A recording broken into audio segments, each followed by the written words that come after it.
ඉංග්‍රීසියෙන් 1796 ශ්‍රී ලංකාවේ මුහුදුබඩ ප්‍රදේශ අල්ලා ගැනීමත් එක්ක මේගොල්ලන්ට අල්ලා ගැනීමට ගිය වියදම් පියවා ගැනීම සඳහා පුතේ ලාංකිකයන්ගෙන් නව බදු ප්‍රතිපත්තියක් අනුගමනය කරන බදු අය කිරීම සිද්ධ කළා. ඒ අනුව පහතරට ප්‍රදේශයේ සාර්ථක වවුණු භෝගයක් තමයි පොල්. මේකට හොඳම විසඳුම තමයි පොල් වගාවට බද්දක් ගැනීම කියලා ඉංග්‍රීසියෙන් තීරණය කළා. ඒ අනුව 1796ත් 97 කාලයේදීත් මේගොල්ලෝ මොකද කරන්නේ? ලාංකිකයන්ගෙන් පොල් බද්ද කියලා නව බද්දක් අය කරන්න පටන් ගත්තා. සාමාන්‍ය පුතේ පහතරට ප්‍රදේශයේ පොල් වගාවිත සාර්ථකව සිද්ධ වුණා. ඒ අනුව මේ කියන ඉංග්‍රීසීන් විසින් පොල් ගස් 10කට වැඩි ඉඩම් වලින් 10ට වැඩි වෙන වාරයක් පාසා මොකද කරන්නේ? පොල් ගසකට රිදී පනමක් බැගින් ගෙවීමට සාමාන්‍ය මිනිසුන්ට තීන්දුව ලබා දුන්නේ. ඒකේ ප්‍රතිඵලයක් විදියට මොකද වෙන්නේ? සාමාන්‍ය මිනිස්සු පුතේ කබලෙන් ලිපට වැටෙන තත්වයකට පත් වුණා. අපේ පහතරට මිනිස්සු අතර මුදල් ගනුදෙනු ඉතාම සුළු වශයෙන් තමයි සිද්ධ වුනේ. මේ නිසා මිනිස්සු දැඩි අපහසුතාවයකට පත් වුණා. ඒ අනුව සාමාන්‍ය පහතරට මිනිස්සු එකතු වෙලා මොකද කළේ? ඉංග්‍රීසි රජයට විරුද්ධව කැරැල්ලක් ඇති කරා 1797 වර්ෂයේදී. ඉංග්‍රීසීන් විසින් බොහෝම අපහසුවෙන් පුතේ මේ කැරැල්ල මැඩලුවා. හැබැයි ඉංග්‍රීසි රජය මේක දැන ඉංග්‍රීසි රජය තීරණය කළා කවදාවත් ලාංකිකයෝ පෘතුගීසීන්ටවත් ලන්දේසීන්ටවත් ආව මුල් යුගයේදී ගැටුම් කැරළි ඇති කළේ නැහැ. හැබැයි අපේ මිනිස්සු ගියපු ගමන් මේ පහතරට මිනිස්සු අපේ මිනිසුන්ට විරුද්ධව නැත්නම් ඉංග්‍රීසින්ට විරුද්ධව ඒ විදිහට කැරළි ඇති කරන්න කියලා හොයලා බලන්න තීරණය කළා බ්‍රිතාන්‍ය ආණ්ඩුව නැත්නම් එංගලන්ත ආණ්ඩුව. ඒකේ ප්‍රතිඵලයක් විදිහට කැරැල්ල පිළිබඳව හොයලා බලන්න කමිටුවක් පත් කළා. ඒ කමිටුව නැත්නම් කොමිසම කියලා තමයි අපි ඒකට කියන්නේ. මියුරන් කොමිසම තමයි පුතේ ඒකට පත් කළේ. මේකේ ප්‍රධානිය බවට පත් වුණේ බ්‍රිගේඩියර් ජෙනරල් ද මියුරන් කියන කෙනා. යාගේ සහභාගීත්වයෙන් මේ කොමිසම නිර්මාණය වෙච්ච නිසා මියුරන් කොමිසම කියලා මේ කොමිසම හැඳින්වුවා. අපි බලමු මියුරන් කොමිසම ලංකාවට ඇවිල්ලා මොනවද නිර්දේශ කළේ, මොනවද තිබිච්ච ගැටලු වලට විසඳුම් හෙව්වේ කොහොමද කියලා මේ මියුරන් කොමිසම.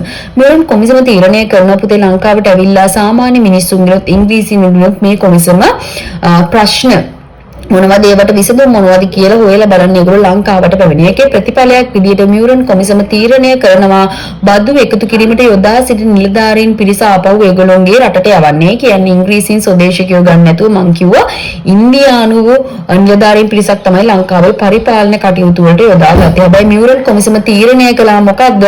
හරියන්නේ ලාංකික මිනිස්සුම තමයි මේ කියන නිලධාරීන් නැත පරිපාලනයට යොදා ගන්න ඕනේ. ඒකේ ප්‍රතිඵලයක් විදිහට පුතේ මියුරන් කොමිසම තීරණය කරන මදුරාසි නිලධාරීන් නැවතත් ඒගොල්ලෝගේ මවුරටට යවන්න. ඒ වගේම පුතේ පොල්ගස් බද්ද ඇතුළු අලුත් බදු වර්ග කිහිපයක් ඉවත් කරා. ඉංග්‍රීසි ආණ්ඩුව නැත්නම් පහතරට ප්‍රදේශවල පත් වෙලා හිටපු ඉංග්‍රීසීන් විසින් ලාංකිකයන්ට අනේක විද වද හිංසා දෙන නව බදු ප්‍රතිපත්ති හඳුන්වලා දුන්නා. ඒකේ ප්‍රතිඵලයක් විදිහට මියුරන් කොමිසම තීරණය කරනවා පොල්ගස් බද්ද ඇතුළුව අලුතෙන් පනවපු සියලුම බදු ඉවත් කරන්න ඕනේ කියලා.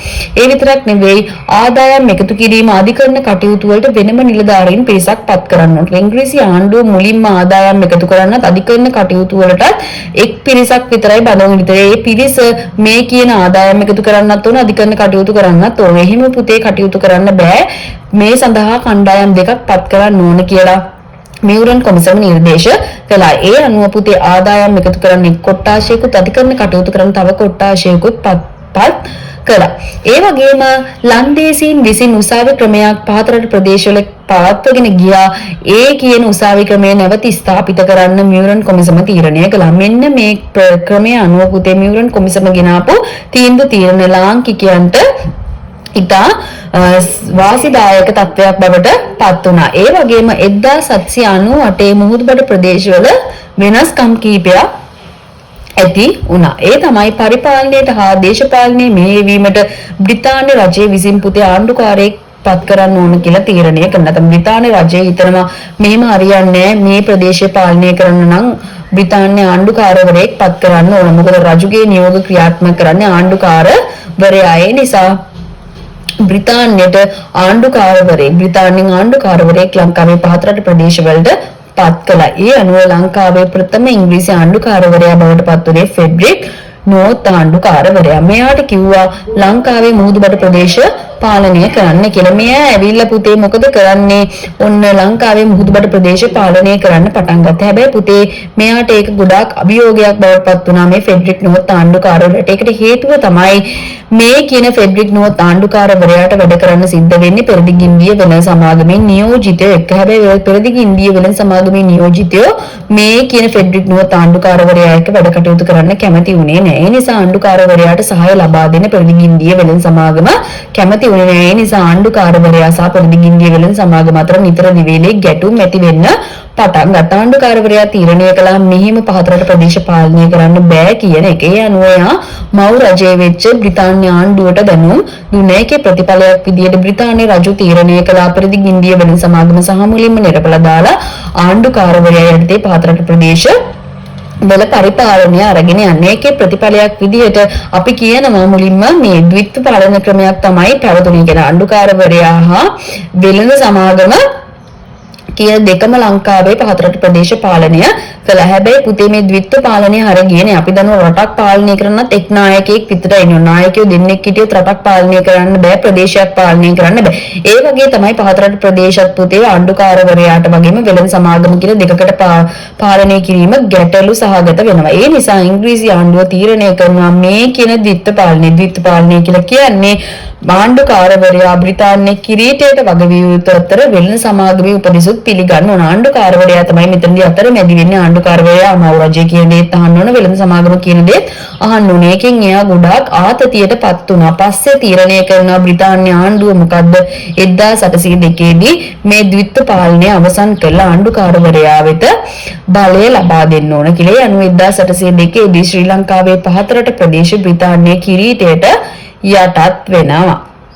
ඊට පස්සේ පුතේ මේ කියන රාජා ඊට පස්සේ අපි බලමු ඉංග්‍රීසියෙන් උඩරට රාජධානිය කොහොමද යටත් කරගත්තේ කියලා. අපි දන්නවා නායකා රාජපෙරපත තමයි දැන් අපේ ලංකාවේ ක්‍රියාත්මක වෙගෙන යන්නේ මේ ඉංග්‍රීසි ආණ්ඩුව ලංකාවට එන අවධියේදී. ඒ අනුව ඉංග්‍රීසි ආණ්ඩුව 1796 වෙදි ලංකාවේ රජු බවට පත් වුණේ මහනුවර රාජාධිරාජ සිංහ. හැබැයි රාජාධිරාජ සිංහ මිය යනවා 1798 වර්ෂයේදී. මේ 1798 මිය යෑමත් එක්කම පුතේ රාජ්‍යත්වයේ උරුමකම් කියන කුමාරවරු දෙන්නෙක් ඉන්නවා. ඒ තමයි මුත්තුසාමි කුමාරයා සහ කන්නසාමි කුමාරයා. සාමාන්‍යයෙන් පුතේ රජු මිය ගියාට පස්සේ මහාධිකාරවරයාට තමයි රජපත් වෙනකම් බලය පව තින්නේ. එතකොට එවකට රාජාධිරාජ සිංහ රජතුමා මිය යෑමත් එක්කම අපේ රටේ මහාධිකාරවරයා වූයේ පිළිම තලව්වේ කියන කෙනා.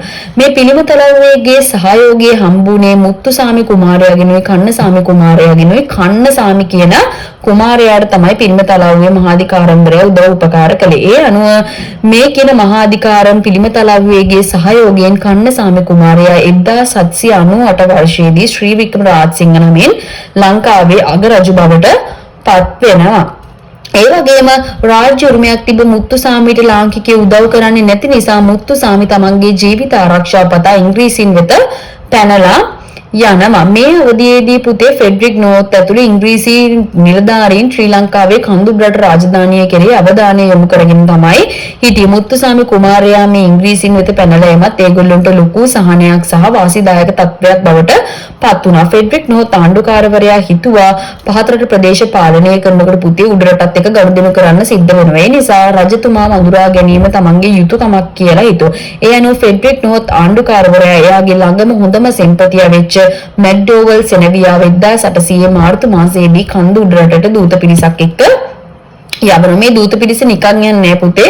හමුදා බටයෝ 1164ක් සහ කාලතුවක්කු 8ක් එක්ක තමයි මේගොල්ලෝ කන්ද උඩරට රජතුමා බැහැ දකින්න යන්නේ. ඒකෙන් ෆෙඩරික් නෝත් අරමුණු කළේ ඉංග්‍රීසීන්ගේ යුද ශක්තිය පෙන්වීම Tamanට වාසිදායක වෙයි කියලා හිතුවා. ඒකේ ප්‍රතිඵලයක් විදිහට තමයි එයා 1800 මාර්තු මාසයේදී මැක්ඩෝවල් සෙනවියා ඇතුළු පිරිසව කන්ද උඩරටට යවන්නේ. හැබැයි පුතේ මේකෙදි වෙන්නේ කන්ද උඩරටට මේ හැමෝම ඇතුළට ගන්නෙ නෑ. කන්ද උඩරට රාජධානියේ ආරක්ෂක බලකොටුවේදී කියනවා මැක්ඩෝවල්ට තවත් සෙනවියෝ 4 දෙනෙක්ට විතරයි ඇතුළට යන්න අවස්ථාව හම්බ වෙන්නේ.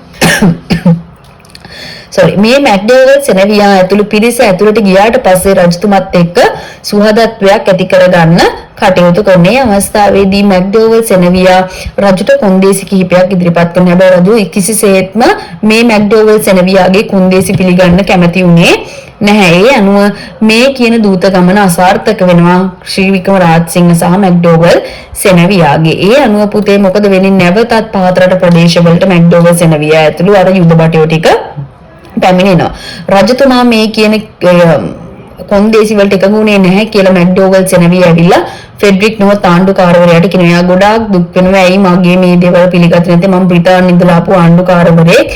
ඒ නිසායි මං කියන දේ පිළිගත්තේ නැත්තේ කියලා එයාට විශාල දුකක් වගේම විශාල තරහක් ශ්‍රී වික්‍රම රාජසිංහ රජුත් එක්ක ඇති වෙනවා. ඒකේ ප්‍රතිඵලයක් විදියට මහනුවර ස්වාධීන රාජ්‍යයක් බවට පත් කරගන්න නම් ස්වාධීන රාජ්‍යයක් වෙච්ච නිසා ඒක ෆෙඩරික් නුවත ආණ්ඩුකාරවරයාට ලොකු බලපෑමක් එල්ල කරන එකට හේතුව තමයි පුතේ එයාට මහනුවර රාජධානිය පව කරගෙන වෙනත් නගරවලට යන්න සිද්ධ වෙනවා. මහනුවර රාජධානියෙන් එපිට දේවල් සඳහා යට යන්න සිද්ධ වෙනවා. එතකොට මේ මහනුවර රාජධානිය ස්වාධීනව පැවතීම ඉංග්‍රීසි ආණ්ඩුකාරවරයාට කරදරයක් වුණා. ඒ නිසා සහ රජු තමන්ගේ දූතයන්ව කොන්දේසි පිළිගන්නේ නැතුව නැවත හරවා ඒම නිසා රජුත් එක්ක දැඩි අමනාපයෙන් තමයි ෆෙඩරික් නුවත ආණ්ඩුකාරවරයා හිටියේ. ඒ වගේම තව ප්‍රශ්නයක් තිබුණා පුතේ. මොකද්ද? අභ්‍යන්තර දේශ සීමා වගේම බාහිර වෙන දේශ සීමාත් ආරක්ෂා කරගන්න ෆෙඩරික් නුවත ආණ්ඩුකාරවරයාට සහ මව් රජයට විශාල වියදමක් දරන්න උඩට ස්වාධීන රාජ්‍යයක් විදිහට පැවතීම. ඒ කියන්නේ ස්වාධීන රාජ්‍යයක් විදිහට පවතිනකොට පුතේ රජුගෙන් එල්ල වෙන බලපෑම සහ පිටස්තර ආක්‍රමණිකයන්ගෙන් එල්ල වෙන බලපෑම් කියන දෙකටම ෆෙඩරික් නුවත ආණ්ඩුකාරවරයාටත් මව් රජයට විශාල වියදමක් දරන්න සිද්ධ වුණා. ඒ නිසාත් මේ ඉංග්‍රීසීන්ට මහනුවර ස්වාධීන රාජ්‍යයක් විදිහට පැවතීම කරදරයක් බවට පත් වුණා. ඒ විතරක් නෙවෙයි අපි දන්නවා 1797 දී මම කලින් කතා කරා කැරලි ඇති වුණා. ඒ කැරලි වලට පහතරට මිනිස්සුන්ට උඩරට රජතුමා සහයෝගය දැක්වුවා. මේකත් විශාල වශයෙන් කරදරයක් බවට පත් වුණා ඉංග්‍රීසි ආණ්ඩුකාරවරයාට. ඒ විතරක් නෙවෙයි තමන්ගේ සතුරාවන ප්‍රංශවරුන්ගෙන් උදව් ලබා ගනී කියන බිය ඉංග්‍රීසීන්ට ඇති වුණා. රජතුමා හදිස්සියවත් ප්‍රංශවරුන්ගෙන් උදව් ලබා ගත්තොත් මේ රටෙන් කිසිදු ප්‍රයෝජනයක් නැතුව ඉංග්‍රීසීන්ට යන්න සිද්ධ වෙනවා. ඒ විතරක් නෙවෙයි ඉංග්‍රීසීන් විසින් අල්ලගත් ත්‍රිකුණාමල වරාය ආශ්‍රිත කටයුතු වලදී ස්වාධීනව මහනුවර රාජධානිය පැවතීම කරදරයක් බවට පත් වුණා. මේ කියන සියලුම හේතු නිසා ෆෙඩරික් නුවත ආණ්ඩුකාරවරයා හිතුවා මම කොහොම හරි කඳුරට රාජධානිය යටත් කරගන්න ඕනේ කියලා. ඒකේ ප්‍රතිඵලයක් විදියට 1803 දී ඉංග්‍රීසීන්ගේ ප්‍රථම උඩරට ආක්‍රමණය සිද්ධ වුණා. මේකෙදි පුතේ මැක්ඩෝවල් සෙනවිය තමයි පුතේ මේ උඩරට ආක්‍රමණය සිද්ධ කරන්නේ. 1803 පෙබරවාරි මාසයේදී මහනුවර රාජධානිය යටත් කරගන්න ඉංග්‍රීසීන් විසින් කොළඹින් හා ත්‍රිකුණාමලයෙන් කණ්ඩායම් දෙකක් යවනවා. ඒ අනුව 1803 දී මැක්ඩෝවල් සෙනවියාගේ නායකත්වයෙන් 1803 පෙබරවාරි 21 වෙනිදා මහනුවර රාජධානියට පිවිසෙනවා. මේ වෙද්දී කඳුරට රාජධානියේ රජු සහ සාමාන්‍ය ජනතාව එකතු වෙලා උපක්‍රමයක් යොදලා තමයි තිබුණේ ඉංග්‍රීසීන්ට විරුද්ධව මේ ආක්‍රමණයට විරුද්ධව. මොකද කරන්නේ ඉංග්‍රීසීන්ට උඩරට රාජධානියට ඇතුල් වෙන්න අවස්ථාව සලසලා දෙනවා. මේ අවස්ථාවේදී මහනුවර රාජධානිය තුල රජුවත් රජවැසියොත් හිටියේ නෑ. හැමෝම නගරය අත්හැරලා දාලා වෙන ප්‍රදේශයක සැඟවිලා තමයි හිටියේ. මේ අතරතුර මහනුවර රාජධානියේ කවුරුත් නැති නිසා තමන් ගාව රැකවරණය ලබන රාජකුමාරයා වෙච්ච මුත්තුසාම කුමාරයා ඉංග්‍රීසීන් විසින් රජු විදියට ප්‍රකාශ කරනවා. නැවතිලා හිටපු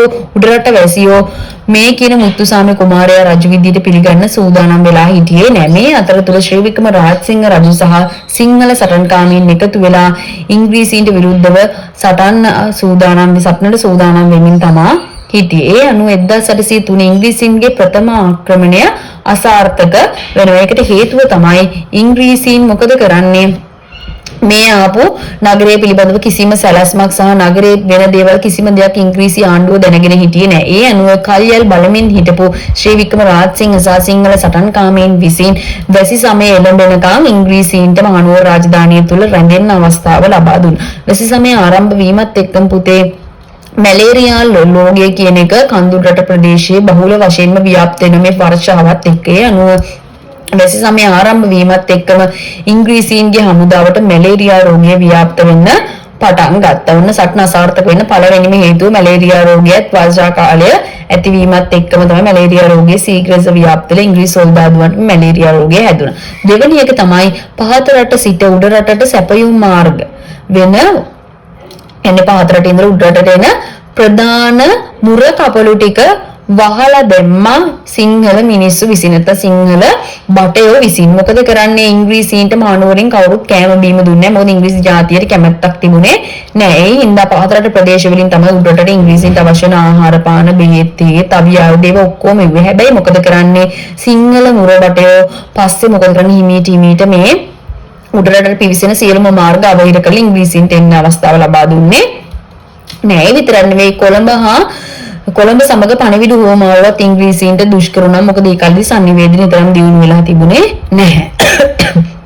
ඒ වගේම උඩරටියෝ ශ්‍රී වික්‍රම රාජසිංහ රජුට එකතු වෙලා හිටිය රජුට උත්තරීම සහයෝගය ලබා දුන්නා. ඒ විතරක් නෙවෙයි මුත්තුසාමි කුමාරයාට ජනතාවගේ සහයෝගය ලැබුණේ නෑ. මෙන්න මේ ප්‍රතිඵල නිසා සටන අසාර්ථක වුණා.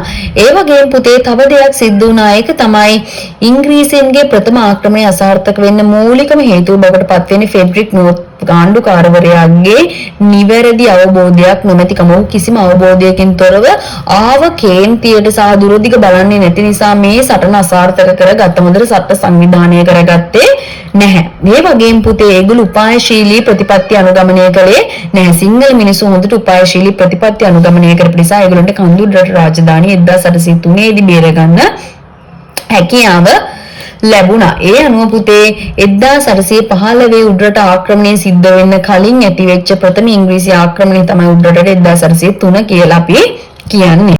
ඊට පස්සේ 1805 දී ෆෙඩරික් නෝත් ආණ්ඩුකාරවරයාගේ ආණ්ඩුකාර ධූරයෙන් නිමා වෙලා එයාට සිද්ධ වෙනවා මව් රටට යන්න. මව් රටේ හිටපු ඊළඟට පත් වෙන ආණ්ඩුකාරවරයා ශ්‍රී ලංකාවට එනතර ශ්‍රී ලංකාවේ දෙවන ආණ්ඩුකාරවරයා බවට පත් වෙන්නේ තෝමස් මේට්ලන් ආණ්ඩුකාරවරයා. තෝමස් මේට්ලන් ආණ්ඩුකාරවරයා කියලා කිව්වහම අපි දන්නවා එයා අපේ රටේ මුහුදුබඩ ප්‍රදේශ වලට ආපු දෙවන ආණ්ඩුකාරලා. ගොඩාක් කෝලවල විභාගවල ඔය ආණ්ඩුකාරවරුන්ගේ නම් අහනවා. ලංකාවේ පළවෙනි ඉංග්‍රීසි ආණ්ඩුකාරවරයා කවුද? 1815 කඳුරට රාජධානිය ආක්‍රමණය කරපු ආණ්ඩුකාරවරයා කවුද? මෙන්න මේ වගේ ප්‍රශ්න අහන නිසා ඒව හොඳට මතක තියාගන්න ඕන. ඒ අනුව පුතේ ඕනම ආණ්ඩුකාරයෙක් ආවට පස්සේ එයාගේ සහයට සෙනපතියෙක් පත් කරගන්න. තෝමස් මේට්ලන් 1815 ලංකාවට 1805 තෝමස් මේට්ලන් ආණ්ඩුකාරයා ලංකාවේ ආණ්ඩුකාර ධුරේ බාර ගැනීමත් සමග මොහුගේ සහයට සෙනවියෙකුත් ලංකාවට ගෙන්න ගත්තා. එයා තමයි ජෝන් ඩොයිලි කියලා කියන්නේ. මෙයා කියන්නේ සුවිශේෂී කාර්යශූර සෙන්පතියෙක් විදිහට තමයි සැලකන්නේ. මොහුගේ ක්‍රියාදාමයන් අතිශයින් විශිෂ්ටයි. මෙයා නිසා තමයි අපේ කඳුරට රාජධානියේ ඉංග්‍රීසීන්ට යටත් වෙන්නේ. තෝමස් මේට්ලන් ආණ්ඩුකාරවරයා ජෝන් ඩොයිලිව අපේ රටේ පහතරට ප්‍රදේශයේ වැඩ කටයුතු සිද්ධ කර ගැනීම සඳහා ගෙන්න ගත්තා. අපි බලමු මේ ජෝන් ඩොයිලි කියලා කියන්නේ කවුද කියලා. ජෝන් ඩොයිලි කියලා කියන්නේ ඉංග්‍රීසි ජාතිකයෙක්. මෙයා අධ්‍යාපනය ලැබුවේ පුතේ කේම්බ්‍රිජ් විශ්වවිද්‍යාලයේ. මෙයා පුතේ අනෙක් ඉංග්‍රීසි ලන්දේසි පෘතුගීසි වගේ නෙවෙයි අපේ ලංකාවේ දේශීය සංස්කෘතිය අගය කළා. ඒ නිසා අපේ රටේ මිනිස්සු අතර පවා මෙයා ප්‍රසිද්ධියටපත් වුණා. ඒ වගේම මෙයා සිංහල භාෂාව ඉගෙන ගැනීමේ අත්‍යවශ්‍යතාවය දැනගත්තා. ඒකට හේතුව තමයි සිංහල මිනිස්සු කතා කරන විදිය, අඳින පළඳින විදිය Taman තේරුම් ගන්න ඕනේ. ඉංග්‍රීසි සිංහල මිනිස්සු කොහොමද කතා කරන්නේ, මිනිස්සුන්ට තියෙන අදහස් මොනවද, ඒගොල්ලෝගේ හැඟීම් මොනවද කියන එක ග්‍රහණය කරගන්න නම් සිංහල ඉගෙනීම අත්‍යවශ්‍ය දෙයක් බව තේරුම් ගත්ත ජෝන් ඩොයිලි සිංහල ඉගෙන ගැනීම සඳහා පූජ්‍ය කරතොර ධර්මාරාම හිමියෝ වෙත ගියා. හොඳට සිංහල භාෂාව ඉගෙන ගත්තා. ඒ විතරක් නෙවෙයි අපේ රටේ ගජවන් ඕන කියලා කාන්තාවක් හිටියා. මෙයා හොඳ සුප්‍රසිද්ධ කවිකාරියක්. මෙයත් එක්ක පුතේ කරඟෙට කවි ලිවීම පවා සිද්ධ කළා. ඒ විතරක් නෙවෙයි දේශීය සිරිත් විරිත් වලට මෙයා මුල් තැනක් දුන්නා. ලාංකිකයන්ගේ දේශීය සිරිත් විරිත් වලට මුල් තැනක් දුන්නා. ඉස්සර නම් පුතේ ගැමි ගෙවල් වල ඕනම ගෙදරකට ගියාම මුලින්ම දෙන්නේ එප්පුව සමග බුලත්. එතකොට මේ බුලත් කෑම සාමාන්‍ය මිනිස්සු අතර අතීතයේදී ජනප්‍රිය දෙයක් බවට පත් වෙලා තමයි තිබෙන්නේ. ඒ අනුව ජෝන් ඩොයිලිත් මොකද කරන්නේ? බුලත් ඉඩ සැපීමට ලාංකිකයෝත් සමගම පුරුදුනා. මේ නිසා ලාංකිකයෝ ජෝන් ඩොයිලිට පුතේ ඉතාම කැමැත්තක් දක්වුවා. විතර නෙවෙයි ඉංග්‍රීසි මිනිස්සෙක් සිංහල කතා කරනවා දැක්කම මේකට පුදුමයක් ඇති වුණා. ඒ මෙච්චර මේ ඉංග්‍රීසි භාෂාවේදී ඇයි මේ සිංහල කතා කරන්නේ නම් හොඳ මිනිස්සෙක් කියන එක සාමාන්‍ය මිනිස්සු අතර ප්‍රචලිත වෙන්න පටන් ගත්තා. ඒ විතරක් නෙවෙයි ජෝන් ඩොයිලි හිමීට පුතේ ජනතාව එක්ක යාළු වෙනවා වගේම කඳුරට රාජධානියේ රදල ප්‍රධානීන් එක්කත් යාළු වුණා. තෑගි හුවමාරු කරගන්න පටන් ගත්තා. මේ ජෝන් ඩොයිලි හැමදේම කරන්නේ කඳුරට රාජධානිය ආක්‍රමණය කරන්න. මතු යම් කාලයක ආක්‍රමණය කිරීම සඳහා තමයි මේ විදිහට ක්‍රියා කරන්නේ. ඒ අනුව 1815 කඳුරට ආක්‍රමණය සිද්ධ වෙනවා පුතේ. අපි බලමු කොහොමද 1815 ආක්‍රමණය සිද්ධ වෙන්නේ කියලා. ඔන්න ජෝන් ඩොයිලි මොකද කරන්නේ පුතේ? සාමාන්‍ය ජනතාව අතර රදළ ප්‍රධානීන් එක්ක ඒ වගේම රහසිගත සබඳතා පවත්වනවා වගේම කඳුරට රාජධානියට හොර වෙස් ගත්ත ඔත්තුකාරයෝ පවා යවන්න පටන් ගත්තා. ඒ අනුව පහතරට ප්‍රදේශවල යාට හිතවත් අයව වෙස් වරාගෙන වෙලෙන්දෝ සංස්ථාකාරයෝ විදිහට ගිහිල්ලා මානව රාජධානියේ තත්ත්වය හොයාගෙන ඉන්න කියලා කිව්වා. ඒ අනුව පුතේ මේ හැමදේම හරියට ජෝන් ඩොයිලි සංවිධානය කළා. මෙතෙක් කිසිදු යුරෝපීය ජාතියකට අපේ රටේ කඳුරට රාජධානිය අත්පත් කරගන්න බැරි වුණා. මොහු මොකද කරන්නේ?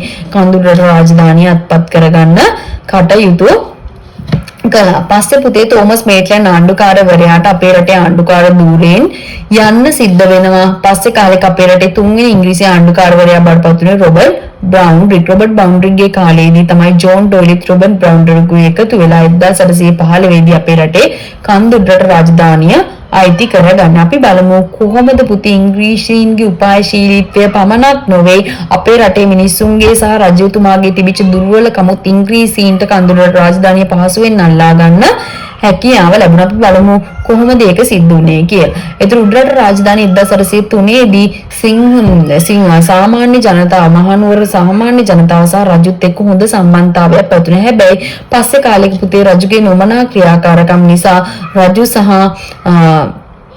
සාමාන්‍ය මිනිස්සු අනෙකුත් පුද්ගලයෝ එක්ක ගැටුම් ඇති වෙන්න පටන් ගත්තා. මුලින්ම ශ්‍රී වික්‍රම රාජසිංහ රජතුමා රාජ්‍යත්වයට පත් කරපු පිළිපතලව්වේ මහාධිකාරම් එක ගැටුම් ඇති කරගෙන පිළිපතලව්වේ ඝාතනය කිරීම සිද්ධ වුණා.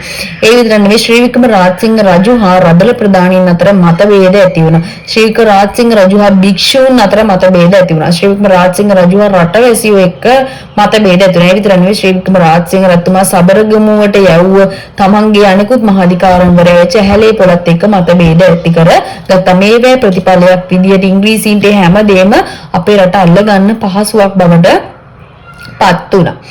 ඒ වගේම ශ්‍රී වික්‍රම රාජසිංහ රජු රජ වීමට කලින් පිළිමතලව්වේ මහාධිකාරම්වරයාගේ බසට අවනත වෙලා පුතේ හැමදේම සිද්ධ කළා. හැබැයි පස්සේ කාලෙක ශ්‍රී වික්‍රම රාජසිංහ රජතුමා හිතුවා මේක මාර කරදරයක් මේ පිළිමතලව්වේ කියන දේ අහගෙන මට හැමදාම ඉන්න බෑ. ඒකේ ප්‍රතිඵලයක් විදියට පිළිමතලව්වේ කියන දේට අවනත නොවී පස්සේ කාලේ තමන්ගේ නායකකාර ඥාතීන්ගේ බසට අවනත වෙන්න ශ්‍රී වික්‍රම රාජසිංහ රජතුමාට සිද්ධ වුණා. ඒකේ ප්‍රතිඵලයක් විදිහට පිළිමතලව්වේ හා ශ්‍රී වික්‍රම රාජසිංහ අතර ගැටුම් ඇති වෙලා ගැටුමින් පිළිමතලව්වේ ඝාතනය වෙනවා.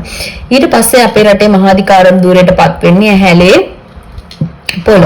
ඒතර ශ්‍රී වික්‍රම රජු හා කඳුරට රදළිය අතර මතභේද උත්සන්න වෙන්න පටන් ගත්තා. ඇහැලේ පොළ මහාධිකාරම් ධූරයට පත්වීමත් එක්ක. ඒ වගේම පුතේ 1803 දී රදළිය මහජනතාව භික්ෂුන් වහන්සේලා රජු රැකගන්න දිවි හිමියෙන් කටයුතු කළා. හැබැයි පස්සේ කාලෙක රජුගේ නොමනා ක්‍රියාකාරකම් නිසා සාමාන්‍ය මිනිස්සු භික්ෂුන් වහන්සේලා රදළ ප්‍රධානී රජුත් එක්ක තරහා වුණා. ඒ විතරක් නෙවෙයි පුතේ රජු විසින් භික්ෂුන් වහන්සේලා ඝාතනය කළා. භික්ෂුන් වහන්සේලාට අවනත නොවන නිසා භික්ෂූන් එක්ක තිබිච්ච සම්බන්ධය නතර වුණා. ඒ වගේම ඔය බෝගම්බර වැව පුළුල් කිරීම, ඒ වගේම අපි දන්නවා පත්තිරිප්පු ඉදි කිරීම, නවීකරණ කටයුතු වලට අපේ රටේ අනිවාර්ය රාජකාරී ශ්‍රම ක්‍රමයේ යටතේ මිනිස්සු මොකද කරන්නේ? රජතුමාට රජයට උදව් උපකාර කරනවා වැටුපක් නොගෙන. ඒ අනුව ඔය බෝගම්බර වැව පුළුල් කිරීමටත් පත්තිරිප්පු ඉදි කිරීමට නවීකරණ කටයුතු සඳහා සබරගමුව, සත්කෝරළය, සතරකෝරළය ආදී ප්‍රදේශ වලින් ජනතාව මහනුවරට ආවා. හැබැයි පුතේ එයාලට රාත්‍රී කාලයේදී අගනුවර නවාතැන් ගැනීම රජු විසින් තහනම් කිරීමත් එක්ක මේ ප්‍රදේශවල දුර බැහැර මිනිසුන්ට මාත් අපහසුතාවයක් ඇතිවෙන. මේ නිසා රජු කෙරෙහි අප්‍රසාදයේ මිනිසු තුළ වර්ධනය වෙන්න පටන් ගත්තා. ඒ විතරක් නෙවෙයි මහනුවර රාජධානිය අන්තිම වෙද්දී රජු හා සාමාන්‍ය මිනිසු අතර ගැටුම් ත්‍රීව්‍ර වෙන්න පටන් රජුගේ මහාධිකාරම්වරයා වූ ඇහැලේ පොළ සහ රජු අතර මතභේද ඇති වුණා. පසු කාලෙන මේ අනුව දෙපාර්ශ්වයේ කැරලි ඇති කරගත්ත. මේ කැරලි කෝලාහල අමුවේ මොකද වෙන්නේ? ඔන්න මේවා ගැටුම් දක්වා වර්ධනය වුණා. ඒ අනුව අවසානයේදී රජුට මේ කැරලි පහසුවෙන් මර්ධනය කිරීමට හැකියාව ලැබුණා. හැබැයි පුතේ මේ කැරලි මර්ධනය කිරීම සඳහා රජුට අධික ධනයක් වියදම් කරන්න සිදු වුණා. ඒ විතරක් නෙවෙයි ලාංකිකයෝ බොහෝමයක් මේ කැරලි වලදී මිය ගියා. හැබැයි මේ කැරලි මර්ධනය කිරීමත් එක්කම ඇහැලේ පොළව අත්අඩංගුවට ගන්න ශ්‍රී වික්‍රම රාජසිංහ රජතුමාට හැකියාව ලැබුණේ නෑ. ඒ නිසා ශ්‍රී වික්‍රම රාජසිංහ රජතුමා ඇහැලේ පොළගෙන් පරිගැනීම පිණිස ඇහැලේ පොළගේ පවුල ඝාතනය කරන්න තීරණය කළා. ඒ අනුව අමානුෂික වද හිංසා දෙමින් බැහැලේ පොළගේ බිසව සහ දරුවන් ඝාතනය කළා. මේ ඝාතනයත් සමගම පුතේ මහනුවර රාජධානියේ මිනිස්සු රජු කෙරෙහි දැඩි ලෙස කලකිරීමට පත් වුණා. මේ කලකිරීමත් එක්කම පුතේ රජුට විරුද්ධ වෙන්න සාමාන්‍ය මිනිස්සු තීරණය කළා. ඒ අනුව පුතේ මේ කියන උඩරට ඇතිවෙන බිහිසුණු අත්දැකීම් හමුවේ මේවා හැම දෙයක්ම ජෝන් ඩොයිලිට වාර්තා වෙන්න පටන් ගත්තා. ජෝන් ඩොයිලිත් රොබර්ට් බ්‍රවුන්ට තීරණය කළා මේ වෙද්දී ශ්‍රී වික්‍රම රාජසිංහ රජතුමා මුල් අවධියේදී ආරක්ෂා කරපු හැමෝම දැන් රජුට විරුද්ධව කටයුතු කරන මේ අවස්ථාව තමයි හොඳම අවස්ථාව කඳුරට රාජධානිය අල්ලා ගන්න කියලා. ඒ අනුව පුතේ 1815 දී ඉංග්‍රීසීන් මොකද කරන්නේ? කඳුරට රාජධානිය ආක්‍රමණය කරන මේ අවස්ථාවේදී රජුවත් මහනුවරවත් ආරක්ෂා කරගන්න ශ්‍රී ලංකා ජන සමාජය කටයුතු කළේ නැහැ. ඒ අනුව ඉතා පහසුවෙන් 1815 දී ඉංග්‍රීසීන්ට හැකියාව ලැබුණ ලංකාවේ උඩරට ප්‍රදේශය අල්ලා ගන්න. ඒ අනුව මෙතෙක් කිසිදු යුරෝපීය ජාතියකට අල්ලාගත නොහැකි කඳුරට රාජධානිය ඉතාම පහසුවෙන් මේ කියන ඉංග්‍රීසීන් විසින් අල්ලා ගන්නවා. ඒ අනුව 1815 දී අපේ රටේ සමස්ත ශ්‍රී ලංකාවම ඉංග්‍රීසි යටත් විජිතයක් බවට පත් වෙනවා. අවසානයේදී පුතේ මේ ආක්‍රමණයේදී උඩරට රජතුමා ඉංග්‍රීසීන්ට හමු නොවුණත් පස්සේ ලාංකිකයෝ විසින් මොකද කරන්නේ? 1815 ජනවාරි මාසයේදී මේ ආක්‍රමණයත් එක්කම රජු මැද මහනුවරට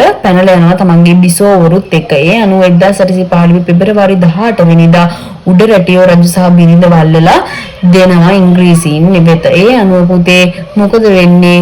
ලාංකිකයන් පරාජයට පත්වීමත් ඉංග්‍රීසීන් ජයග්‍රහණය කිරීමත් සිද්ධ වෙනවා. ඒ අනුව උඩරට රජු අල්ලා දීමත් සමගම කිසිදු යුරෝපීය ජාතියක් උඩරටදී නොලද ජයක් අත් කරගන්න ඉංග්‍රීසීන්ට හැකියාව ලැබෙනවා. ඒ අනුව මොකද කරන්නේ? මේගොල්ලෝ නීත්‍යානුකූලව ගිවිසුමක් අත්සන් කරනවා ලාංකිකයෝයි ඉංග්‍රීසීනුයි විසින් ලංකාවේ උඩරට රාජධානිය ඉංග්‍රීසීන්ට යටත් වුණා කියලා. ඒ අනුව පුතේ ගිවිසුම අත්සන් කරන්න දෙපාර්ශ්වයම කැමති වෙන්නේ ලාංකීය රදළයෝ සහ ඉංග්‍රීසි රදළ ඉංග්‍රීසි ආණ්ඩුකාර වරු සහ ඔහුගේ නිලධාරීන් පිරිස. ඒ අනුව 1815 දී පුතේ ගිවිසුමක් අත්සන් කරන්න තීරණය කරනවා. ඒ අනුව මේක 1815 කන්ද උඩරට ගිවිසුම කියලා තමයි හඳුන්වන්නේ. නැත්නම් උඩරට ගිවිසුම කියලා කියනවා. මේ උඩරට ගිවිසුම කියලා කියන්නේ 1815 මාර්තු 2 වෙනිදා මහනුවර රාජ සභා ගොඩනැගිල්ල හේවත් මහනුවර මගුල් මඩුවේදී ඉංග්‍රීසීන් වෙනුවෙන් රොබර්ට් බ්‍රවුන්රික් හා උඩරට වැසියන් වෙනුවෙන් සිංහල රදළ ප්‍රධානීන් අත්සන් කළ ගිවිසුම උඩරට ගිවිසුම කියලා හැඳින්වුවා. මේ ගිවිසුම අත්සන් කරන්නේ 1815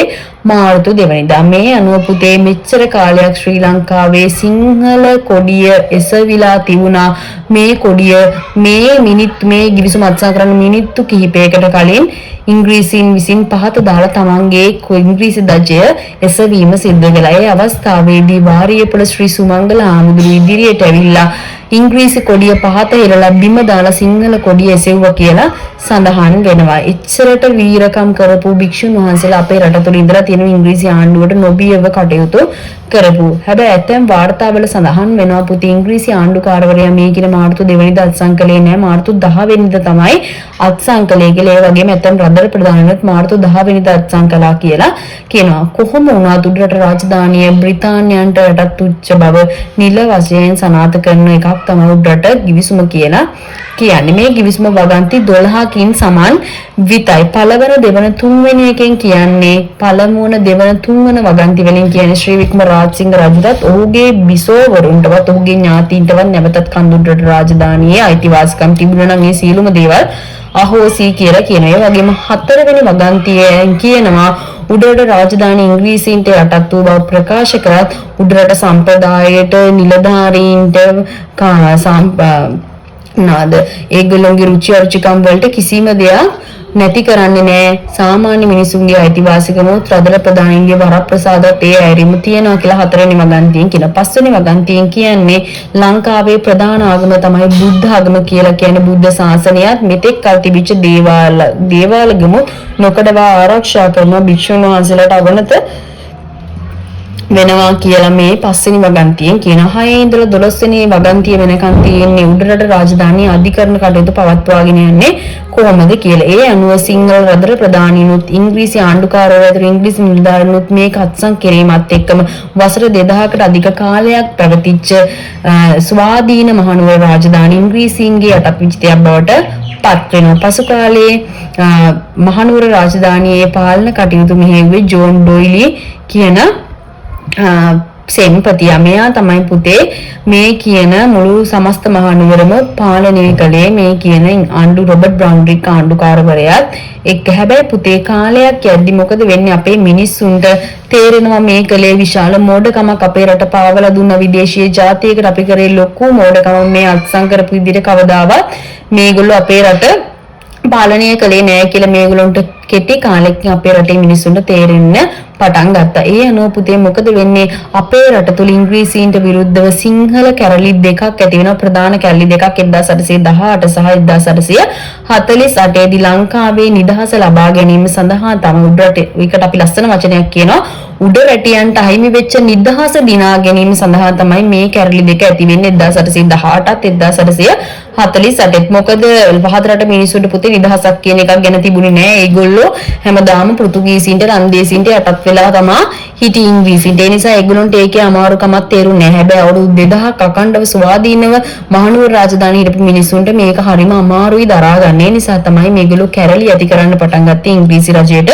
විරුද්ධව. අපි බලමු 1818 නිදහස් සටනට තුඩු දුන්නු හේතු මොනවද කියලා. පළවෙනිම එක පුතේ අපිටම කියලා රජ කෙනෙක් ඉන්නවා නම් අපිට ඒ රජාව දැන් මේගොල්ලෝ අපේ යාලා අපි ගැන හොයලා බලන අපේ රටේ සංස්කෘතියට ආගමට ගරු කරනවා. හැබැයි පුතේ කිසිදු යුරෝපීය ජාතියකින් අපේ රටේ තියෙන දේවල් අපිට ලැබෙයි කියලා හිතන්න බෑ. උන් ඒක අපේ ලාංකිකයන්ට තේරෙන්න පටන් ගත්තේ 1815 මාර්තු 2 වෙනිදාගෙන් පස්සේ. අනුව 1818 දී අපේ මිනිස්සු ඉංග්‍රීසීන්ට විරුද්ධව ප්‍රථම උඩරට සටන් නැති කරගන්න තීරණය කරන 1818 නිදහස් සටනට තුඩු ප්‍රධානම හේතුව තමයි නිදහස අහිමි වීමත් අපේම කියලා සිංහල රජ කෙනෙක් අපිට නොමැති වීමත් නිසා ඔන්න මිනිස්සු සටන් කරන්න යන්න තීරණය කළා. ඒ විතරනේ අපේ රටේ ආගම සංස්කෘතිය කෙරෙහි පුතේ කිසිම මේ ඇල්මක් තිබුණේ නැහැ ඉංග්‍රීසීන්ට. ඒගොල්ලෝ බඩුවේ ඒගොල්ලෝගේ ආගම ප්‍රචාරය කිරීම සහ ඒගොල්ලෝගේ උන්නතිය විතරයි. යනවා අපේ ආගමටවත් භික්ෂුන් වහන්සේලාට සංස්කෘතියවත් ආරක්ෂාව නැති වෙලා යනවා කියලා තේරුණා.